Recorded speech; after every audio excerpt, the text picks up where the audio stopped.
Hi everyone, welcome to our an education unit. आज हम आपका बंटी उपन्यास पर चर्चा करेंगे। आपका बंटी उपन्यास जो है मन्नू भंडारी जी के द्वारा लिखा गया है। ये एक उपन्यास है जिसको पढ़कर एक एक लाइन याद रखना मुश्किल है, फिर भी इनसाइड क्वेश्चंस इंपॉर्टेंट है।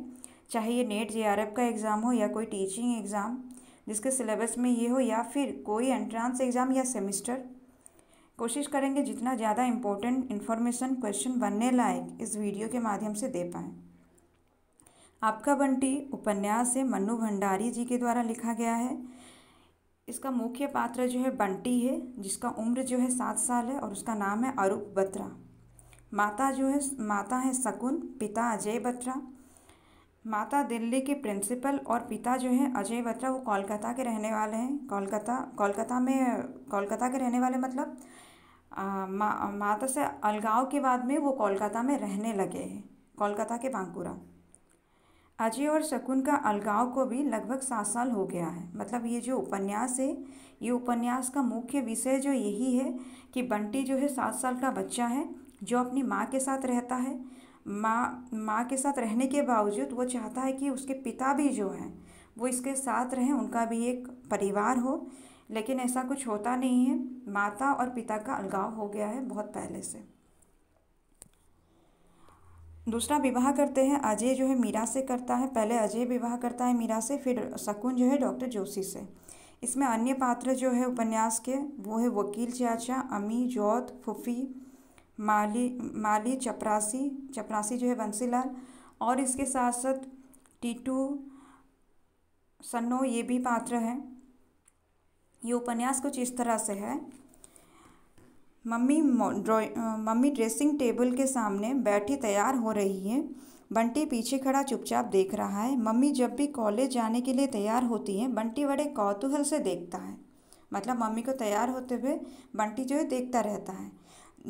जान तो वो आज तक नहीं पाया, पर उसे हमेशा लगता है कि ड्रेसिंग टेबल की इन रंग बिरंगी शीशियों में, छोटी बड़ी डिब्बियों में ज़रूर कोई जादू है कि मम्मी इन सबको लगाने के बाद एकदम बदल जाती है। मतलब जब मम्मी रेडी होने के लिए बैठती हैं, बंटी देखता है और उसको ऐसा लगता है कि मम्मी जो है तैयार होने के बाद वो एकदम बदल जाती है। कम से कम बंटी को ऐसा ही लगता है कि उसकी मम्मी अब उसकी नहीं रही, कोई और ही हो गई है। तो ये जो मम्मी जो तैयार हो रही है, ये कॉलेज जाने के लिए तैयार हो रही है। चलने से पहले मम्मी ने उसका गाल थपथपाया, बालों में उंगलियां फंसाकर बड़े प्यार से बाल झंझोड़ दिए। पर बंटी जैसे बुद्ध बना खड़ा रहा। वहाँ पकड़कर झूला नहीं, किसी चीज़ की फरमाइश नहीं की।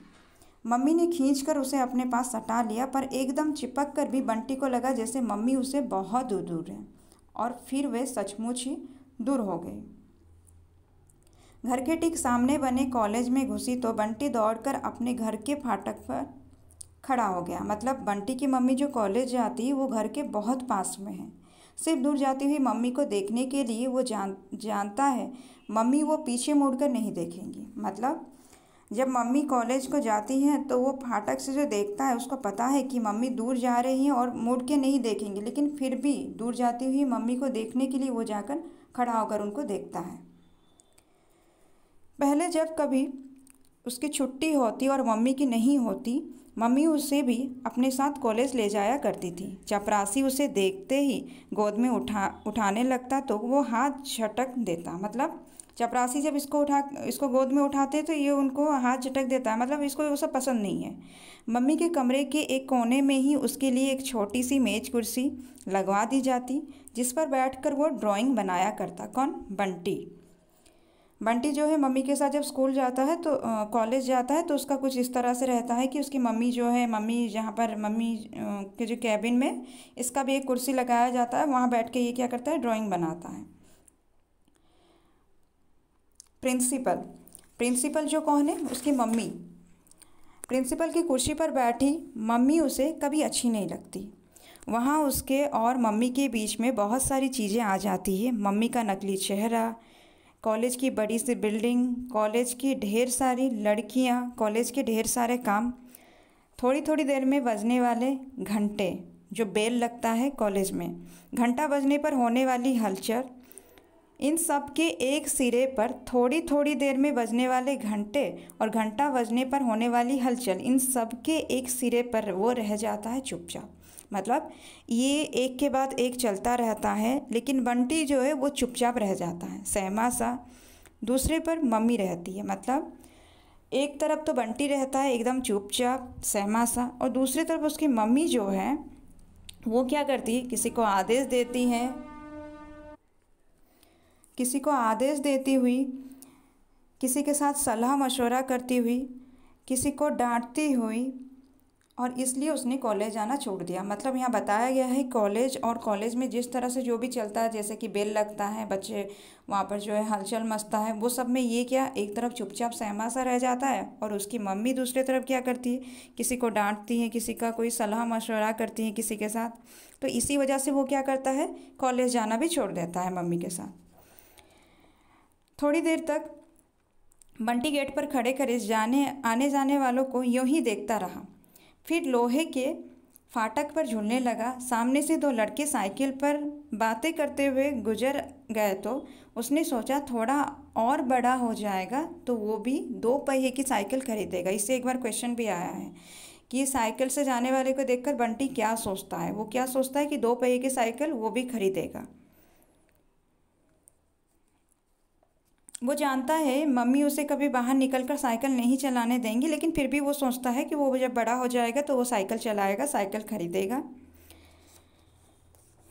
जो स्कूल जाते समय बस में से दूर दूर दिखाई देते हैं, मतलब जब वो स्कूल जाता है उसके बारे में अभी दिया गया है कि वो जब स्कूल जाता है तो दूर दूर वो जो बस से जो देखता है, मैदान के दूसरे सिरे पर बनी हुई पहाड़ियाँ जिनके पीछे से सूरज निकल डूब कर दिन और रात करता है। कौन जाने उन पहाड़ियों की तलहटी में कोई साधु बैठा हो जिसके पास जादू की खड़ाऊ हो, जादू का कमंडल हो। एक बार जाकर जरूर देखना चाहिए, पर जाए कैसे। मतलब ये बच्चा की मनोस्थिति के बारे में बताया गया है। जब वो स्कूल जाता है बस से, तो वहाँ पर वो क्या करता है ना, वो देखता है पहाड़ पर्वत वगैरह देखता है, परिवेश को देखता है आसपास का।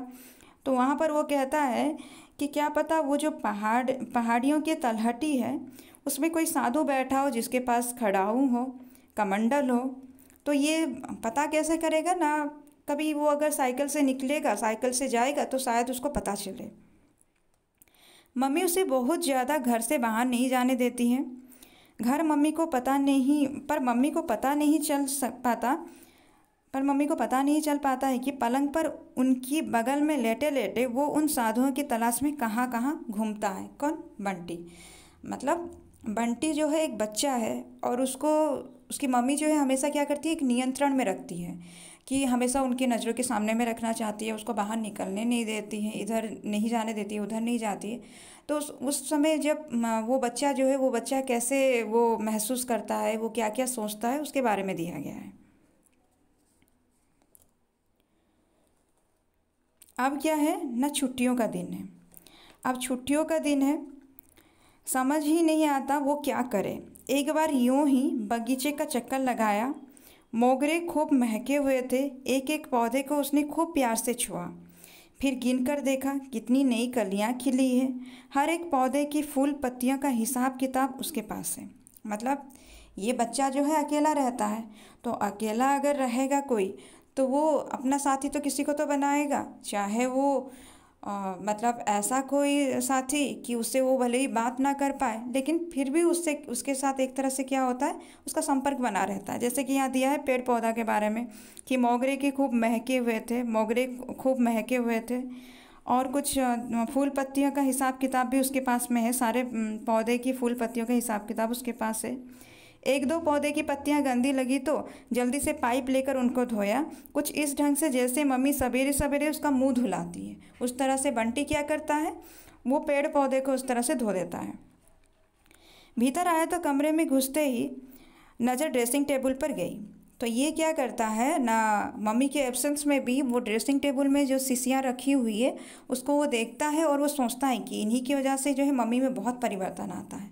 तो इस समय क्या होता है, ये जब वो शीशियों को देखता रहता है ड्रेसिंग टेबल के पास में, फूफी जो है इनके घर में रहने वाली हैं, काम करती हैं वो, और जो बंटी को संभालने का काम उनका है।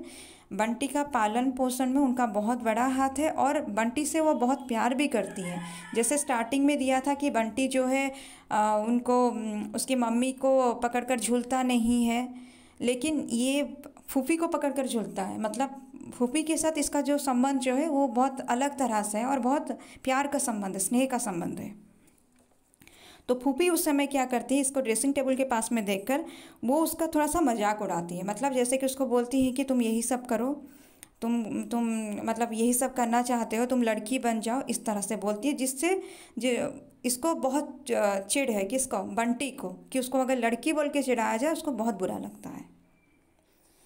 तो उसी दौरान क्या होता है, ये फूफी से कहता है, फूफी वो कहानी सुनाओ तो सोनल रानी की, जो सचमुच में डायन थी, रानी बनकर रहती थी। तो ये कुछ कहानियाँ जो है ये फूफी से सुनता है। तो ये आप कह रहा है कि सोनल रानी की कहानी सुनाओ जो डायन थी लेकिन रानी बनकर रहती थी। कहानी रात में सुनी जाती है, दिन में नहीं, ये फूफी बताती है उसको। फूफी जो है जवाब देती है, नहीं मैं अभी सुनूंगा, कोई काम वाम नहीं। फिर आंखों में जाने कितना कौतूहल भरकर पूछा, अच्छा फूफी वो डायन से रानी कैसे बन जाती है, जब उसके पास जादू था? क्यों फूफी, आदमी भी चाहे तो ऐसा कर सकता है? तुमने डायन देखी है फूफी? मतलब ये सारा क्वेश्चन, जैसे कि क्या है, जो वो जो डायन जो है कैसे बनती है, उसके पास कोई जादू है क्या? फिर पूछता है आदमी भी चाहे तो ऐसा कर सकता है? फिर उससे पूछता है कि तुमने डायन कभी देखा है? तो फूफी का ये सब में फूफी क्या करती है, ये सब बातों को वो थोड़ा सा इग्नोर करती है, क्योंकि उनके पास बहुत काम है, उनको काम करना है, तो वो इन सब बातों को नज़रअंदाज करती है।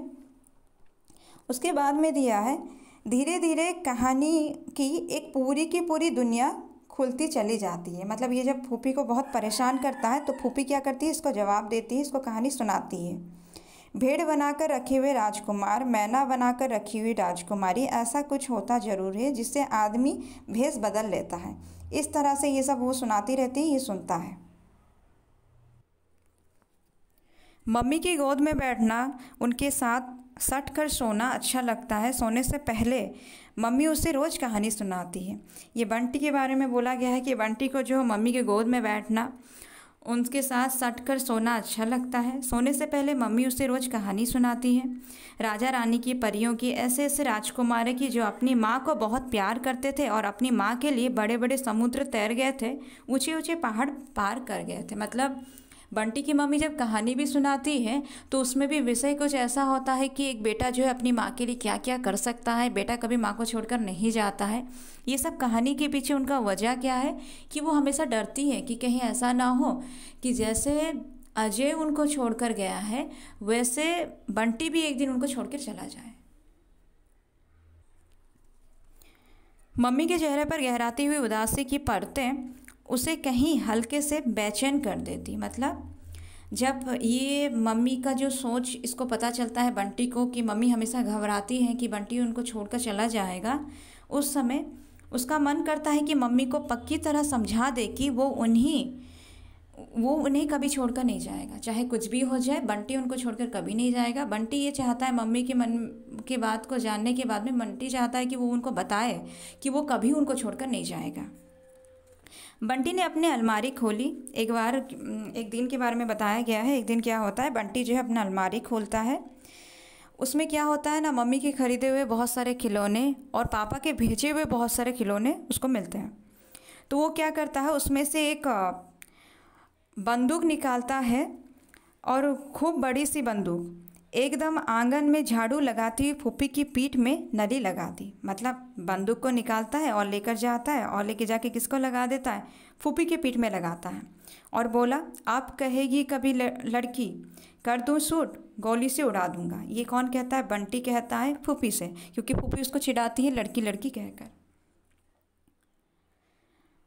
बंटी जब बहुत लाड में होता है या बहुत नाराज़ तो फूफी को तू ही कहता है। और ये यहाँ पर आगे भी दिया गया है कि बंटी जब बहुत खुश होता है तो वो अपनी मम्मी को माँ कहता है। इससे भी क्वेश्चन आ सकता है कि वो फूफी को क्या कहता है जब वो बहुत ज़्यादा खुश होता है या नाराज़ होता है। तो फूफी को वो तू कहकर बात करता है और मम्मी को माँ कहता है। उससे बंदूक लेने के बाद में उसको याद आया कि एक बार क्या हुआ था कि टीटू जो है उसका खिलौना दिखाकर इसको बहुत चिढ़ा रहा था, या दिखा दिखा कर बहुत इतरा रहा था टीटू। कुछ ही दिन पहले क्या हुआ था ना, टीटू जो है कैरम बोर्ड दिखा दिखा कर बहुत इतरा रहा था। तो इसलिए ये क्या करता है, मम्मी को कहकर ये चलता है टीटू के घर। लेकिन जब ये टीटू के घर जाता है तो उसके मन में एक तरह का डर भी रहता है। क्या डर रहता है कि टीटू की मम्मी जो है, पिछली बार जब ये टीटू के घर गया था छुट्टियों के टाइम में, तो उसकी मम्मी उसको बोली थी कि इस तरह से कुछ बोली थी कि आ गए बंटी, छुट्टी के दिन तो तुम्हारा सूरज भी इसी घर में उगता है और इसी घर में डूबता है। मतलब छुट्टी का दिन होते ही बंटी क्या करता है, टीटू के पास जाता है। ये अकेले होता है, स्कूल अगर हुआ तो स्कूल में जाता है, उसका दिन कट जाता है। लेकिन जब वो अकेले होता है घर में छुट्टी के टाइम, तो ये क्या करता है, वो जाता है टीटू के पास। लेकिन जब टीटू के पास जाता है, टीटू की मम्मी इस तरह से उसको कहती है कि आ गए बंटी, छुट्टी का दिन तो तुम्हारा हमारे ही घर में सूरज डूबता भी है, उगता भी है और डूबता भी है। यहाँ पर और भी कुछ दिया गया है, जैसे कि पिछली बार पापा जिस दिन आए थे उस दिन उसका रिज़ल्ट निकला था। कितने खुश हुए थे पापा उसका रिज़ल्ट देखकर। ये जो है बंटी जो है ये पढ़ने में भी अच्छा है, क्योंकि उसका रिज़ल्ट जब आता है, पिछली बार जब उसके पापा आए थे तो उसका रिज़ल्ट आया था, और जब रिज़ल्ट आया था, रिज़ल्ट देखकर उसके पापा बहुत खुश हुए थे। यहाँ पर आगे दिया गया है कि किस तरह से टीटू जब जाकर घर पहुँचता है, बंटी जब जाकर टीटू का घर पहुँचता है, तो वहाँ पर टीटू की मम्मी जो है बरामदे में तरकारी काट रही थी, और उस समय ये इसको पूछती है कि ये जो जोरदार बंदूक है ये कहाँ से ले रखी है। तो वो बताता है कि पापा ने दिए हैं। तो वो फिर पूछता है, टीटू की मम्मी पूछती है कि ये क्या पापा ला कर दिए हैं। तो ये बोलता है कि नहीं, भिजवाए हैं, ये भिजवाए हैं। बोलते ही उसका मन जो है थोड़ा उदास हो जाता है। उसके बाद ये टीटू के पास पहुंचता है। टीटू के पास पहुंचते ही टीटू और सन्नो जो है वो दोनों खेल रहे होते हैं, और तब टीटू क्या करता है, इसका जो बंदूक देखकर उसके साथ आ जाता है बाहर खेलने के लिए। तो जब वो निकलता है बाहर खेलने के लिए, सन्नो उसको जो है उस टाइम पर बोलती है कि ये जो गेम जो है ये ख़त्म करके जाओ। तो वो सुनता नहीं है, भाग आता है। इसलिए वो उसको हारू हारू बोलकर भी चिढ़ाती है। सन्नो जो है टीटू को हारू हारू बोलकर भी चिढ़ाती है। बाहर जब ये दोनों आते हैं तो बाहर आने के बाद में टीटू उससे पूछता है कि ये अभी खरीदी है। तो ये बताता है कि नहीं, पापा ने भिजवाई है। तब टीटू बोलता है, चल तेरे पापा साथ नहीं रहते तब भी तेरे लिए चीज़ें तो खूब भेजते रहते हैं, और क्या इस बार आएंगे तो मेरे लिए बड़ा वाला मैकेनो लाएंगे, ये कहता है बंटी। लेकिन बंटी क्या करता है, टीटू के मांगने पर उसको अपना बंदूक नहीं देता है। और उसी समय जो टीटू है उसको पता है कि बंटी का कमजोरी कहाँ है, इसलिए टीटू क्या करता है, उसे बंदूक तो ले नहीं पाता है, उसको उदास करने के लिए उसको क्या करता है ना, उसको नीचा दिखाने के लिए वो वहाँ बोलता है कि तुम्हारे पापा जो है, मतलब बंटी को जो तलाक के बारे में पता चलता है वो यहीं से पता चलता है, टीटू से पता चलता है। वो बंटी को कहता है, क्यों रे, तेरा मन नहीं होता कि पापा तेरे साथ रहे। बंटी का कमज़ोर हिस्सा जो है उसको अच्छे से पता था, इसलिए वो क्या करता है ना, बंटी को कहता है, क्यों रे, तेरा मन नहीं होता कि पापा भी तेरे साथ रहे। बंटी चुप बंदूक के घोड़े को ऊपर नीचे करता रहा। जब यहाँ आते हैं तो तू कहता क्यों नहीं, पर अब शायद रह नहीं सकते। ये कौन कहता है, टीटू कहता है बंटी से कि जब वो आते हैं तुम उनको कहते क्यों नहीं हो कि वो तुम्हारे साथ रहें, लेकिन अब शायद ये नहीं हो सकता कि तुम्हारे पापा जो है तुम्हारे साथ रहेंगे। बंटी ने बड़े प्रश्नवाचक भाव से टीटू की ओर देखा। तेरे मम्मी पापा में तलाक जो हो गया है, मतलब जब टीटू बंटी से कहता है कि ये अब हो नहीं सकता कि तुम्हारे पापा तुम्हारे साथ रहेंगे, उसमें जवाब देता है। ये कहने के बाद में जब बंटी मतलब प्रश्न पूछने की तरह जब उसकी तरफ देखता है, तब टीटू बताता है कि तेरे मम्मी पापा में तलाक जो हो गया है। ना चाहते हुए भी बंटी पूछ बैठा, तलाक क्या होता है? तू नहीं जानता बुद्धू गई का, मम्मी पापा की जो लड़ाई होती है ना उसे तलाक कहते हैं। तो तुझे कैसे मालूम? मेरी अम्मा बता रही थी, पापा बता रहे थे। तो यहाँ से क्या होता है, बंटी को पता चलता है टीटू के माध्यम से कि उसके मम्मी पापा जो अलग रहते हैं, उनका तलाक हुआ है या तलाक होने वाला है, जिस वजह से वो लोग अलग रहते हैं। और यहीं से तलाक का मतलब भी उसको पता चलता है टीटू को, कि उसके मम्मी पापा के बीच में जो है क्या है, लड़ाई हुई है, जिस वजह से ये लोग अलग रहते हैं, इनका तलाक हुआ है। तो अगर आपको ये वीडियो पसंद आया हो, अगर आपको लगता हो कि इससे आप लोगों का कोई फ़ायदा हो सकता है, आप लोग का कोई भी एग्ज़ाम के लिए ये हेल्पफुल है, तो सब्सक्राइब कीजिए और शेयर कीजिए।